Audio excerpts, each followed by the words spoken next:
Oke, adik-adik Solihah, tadi kan udah belajar tahsin. Hari ini materinya adalah 5 tingkatan ukhuwah.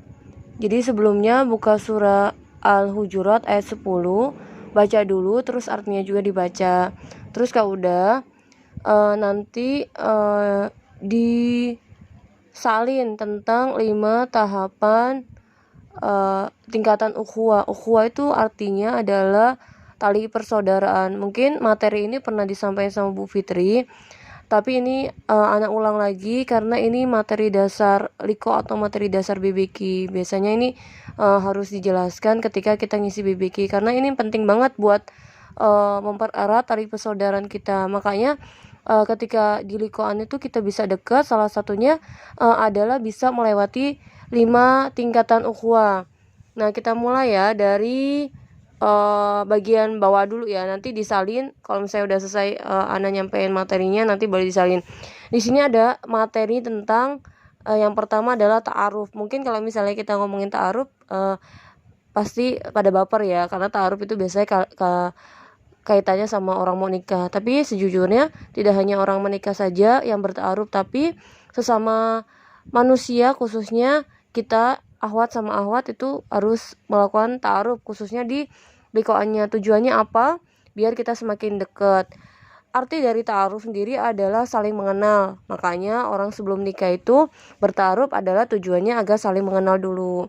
Kemudian bagian ta'aruf ini sangat penting banget. Jadi di ta'aruf ini mungkin pekan kemarin kita sudah melaksanakan ta'aruf ya, yaitu saling mengenal. Misalnya Siska karakternya seperti apa, Rahayu seperti apa, Emma, Marni, Yuni seperti apa, terus Jamila seperti apa. Nah, ini kita bisa tahu di bagian awal ta'aruf. Jadi ta'aruf ini prosesnya panjang. Jadi ta'aruf ini tidak hanya misalnya satu pekan ini kita ta'arufan gitu, atau pekan kemarin kita ta'arufan gitu. Jadi ta'aruf ini tahapnya itu seumur hidup. Selama kita mengenal orang tersebut, maka kita masih berta'aruf. Kadang-kadang ta'aruf itu bisa semakin melekat adalah ketika kita biasanya nginep bareng. Itu bisa semakin melekat ketika kita nginep bareng atau kita melaksanakan kegiatan yang bentuknya itu sama-sama. Nah, itu biasanya ta'arufnya akan terlihat banget gitu. Jadi kita akan saling mengenal antara saudara yang satunya dengan yang lainnya tuh kita akan paham di bagian ta'aruf. Misalnya Jamila orangnya nggak suka dicuekin atau tipenya seperti apa, itu kita bisa tahu ketika ta'aruf gitu. Mungkin kemarin hanya menyampaikan saja, tapi ketika memang real di lapangannya seperti apa, nah itu kita akan melihat di bagian ta'arufnya.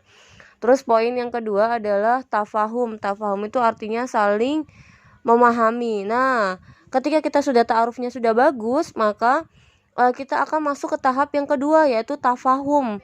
Tafahum itu apa sih? Saling memahami. Jadi misalnya gini, rata-rata tempat kita kan nggak suka dicuekin tuh. Nah, dari si ta'aruf tadi itu masuk ke tafahum itu kita akan saling memahami tadi itu. Oh, ternyata karakter di lingkungan kita rata-rata itu tidak suka dicuekin. Nah, makanya kita nanti masuknya ke tahap saling memahami.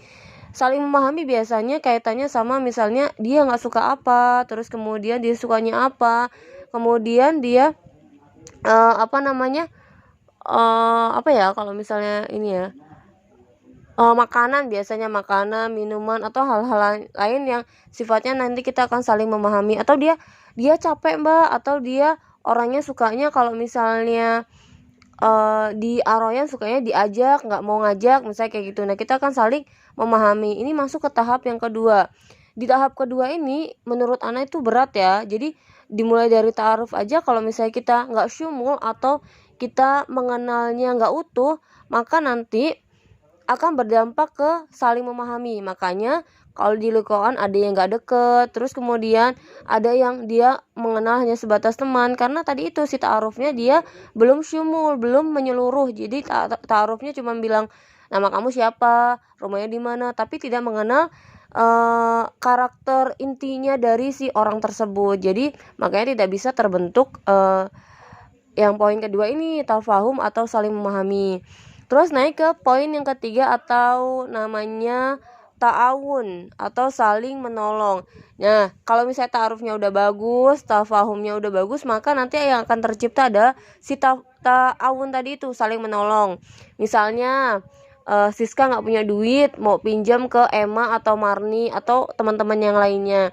Nah, kalau misalnya kita ta'aruf sama tafahumnya udah bagus, maka dia saling menolongnya itu akan tumbuh, rasa saling tolong menolongnya itu akan tumbuh gitu. Jadi kadang-kadang kita ngelihat ekspresi aja udah tahu, oh dia nggak punya duit nih, atau dia lagi kesusahan. Nah, kita akan tumbuh rasa ta'awun tadi ini, saling menolong. Kalau misalnya ta'aruf sama tafahumnya udah bagus. Kalau ta'aruf sama tafahumnya belum bagus, maka yang tadi itu kita nggak saling memahami, makanya tadi kita nggak deket. Nah gitu. Jadi prosesnya itu akan berjalan alamiah, dimulai dari ta'aruf, tafahum, terus ta'awun. Masuk ke poin keempat, takaful, saling menanggung beban. Di poin dakwah, takaful ini tahap yang sulit selain tadi teman-teman yang lainnya ini ya, misalnya ta'aruf, tafahum, ta'awun sama takaful. Takaful ini sudah masuk ke saling menanggung beban. Jadi kalau misalnya temennya udah mulai merasa kesulitan, si takaful ini akan muncul secara otomatis. Jadi kalau misalnya tadi ta'arufnya udah bagus, tafahumnya bagus, ta'awunnya udah bagus, maka si akan tumbuh takaful, saling menanggung beban. Jadi misalnya di Aroyan contohnya ya, kalau misalnya kalian sudah paham dengan karakter setiap kader, ta'arufnya udah bagus, tafahumnya udah bagus, ta'awunnya udah bagus, mereka pasti nanti otomatis akan takaful, saling menanggung beban. Jadi makanya di setiap LDK itu harus ada kalau Ana sebutnya itu piramida tingkatan ukhuwah ya. Jadi setiap LDK itu harus punya gitu, walaupun tidak dituliskan tapi secara personil anggotanya sudah paham dengan 5 tingkatan ukhuwah. Kalau misalnya dia belum paham, maka tidak akan tercipta ini bagian atas ini, itsar. Jadi kalau misalnya 5 tingkatan ini setiap kadernya belum paham, maka tidak akan terciptanya itsar. Makanya kalau misalnya di Aroyan tuh ada gini, Mbak kerjanya cuman 1 orang, 2 orang, itu aja, yang lainnya nggak kerja gitu ya. Itu kita masuk ke ini 5 tingkatan ukhuwah. Kalau 5 tingkatan ukhuwahnya tadi belum masuk, maka tidak akan tercipta tadi itsar. Masuk ke poin 5 ya, mendahulukan orang lain daripada diri sendiri. Terus tidak ada takaful juga, saling menanggung beban. Jadi ya udah, kadernya ya udah biasa-biasa aja. Jadi setiap kalau misalnya ada agenda ya orang-orang itu aja lagi. Tapi kalau misalnya di dalam suatu LDK atau lembaga dakwah kampus sudah mengetahui setiap anggotanya atau setiap kadernya 5 tingkatan ukhuwah, maka insya Allah kadernya akan bagus dan saling tolong menolong. Selanjutnya masuk ya poin itsar ya. Poin itsar itu mendahulukan orang lain daripada diri sendiri. Jadi di poin ini adalah poin puncak, poin tertinggi. Jadi dimulai dari ta'aruf, tafahum, ta'awun, takaful, itsar. Itsar ini adalah poin yang paling tinggi. Yaitu apa? Artinya mendahulukan orang lain daripada diri sendiri. Jadi ketika ada sesuatu hal, kita melihatnya perspektifnya dari orang lain, jangan diri sendiri. Jadi kalau misalnya mengadakan agenda, agendanya kan buat orang banyak gitu, jadi aku nggak terlalu aktif juga nggak jadi masalah. Nah bukan seperti itu. Jadi masuknya ke berlomba-lomba mencari kebaikan atau berlomba-lomba melakukan kebaikan agar Allah memberikan ridho kepada kita.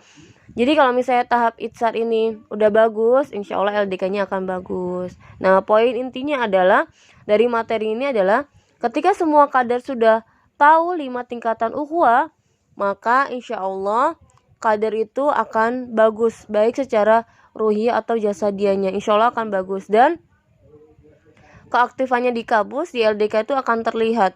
Jadi nggak ada lagi yang kader yang bilang gini, nggak ada dia jadi aku nggak datang, nggak ada dia jadi aku nggak aktif, aku terus yang ada di LDK ini aku yang aktif. Nggak ada yang seperti itu gitu. Jadi kalau konsep Ana pribadi gini, kalau misalnya kita pengen pahala banyak, berarti apa yang kita korbankan pasti banyak. Tapi kalau misalnya kita pengen pahalanya sedikit, ya udah, berarti kita merelakan amal ibadah atau perbuatan baik itu ke orang lain. Jadi orang lain yang dapat pahala, tapi kita nggak dapat pahala gitu. Dan sesungguhnya Allah akan mengganti orang-orang yang dimana dia tidak aktif di LDK, akan menggantinya dengan orang-orang yang baru, dan insya Allah akan lebih baik gitu. Jadi jangan sampai posisi kita yang sekarang sebagai lembaga dakwah kampus, sebagai kader Aroyan, sebagai kader inti Aroyan, itu digantikan dengan orang-orang yang lebih baik daripada kita gitu. Jadi justru kita malu kalau misalnya kita nggak aktif. Ya kadang-kadang sih ya sifat pribadi manusia ya, terkadang kita kayak capek sih gitu, capek, cuman insya Allah capek yang kita rasakan di dunia insya Allah akan Allah ganti nantinya di surga gitu. Dan harapannya ketika kita melakukan semua ibadah, baik itu misalnya di tahap 5 tingkatan ukhuwah tadi ini, poin kuncinya adalah ikhlasnya bukan karena manusia tapi ikhlasnya karena Allah gitu. Sekian materi hari ini, Ana tutup. Wassalamualaikum warahmatullahi wabarakatuh. Nanti materinya dicatat, boleh dirangkum dalam bentuk salinan apa yang Ana sampaikan, atau bisa rangkuman yang kalian perspektif kalian gitu. Jadi menurut pendapat kalian bisa juga dalam bentuk seperti itu gitu. Jadi semoga materi hari ini bermanfaat. Kita tutup dengan lafaz hamdalah, alhamdulillahirabbil alamin, dan disempurnakan dengan doa kafaratul majlis. Subhanakallahumma wa bihamdika asyhadu an la ilaha illa anta astaghfiruka wa atubu ilaik. Oke.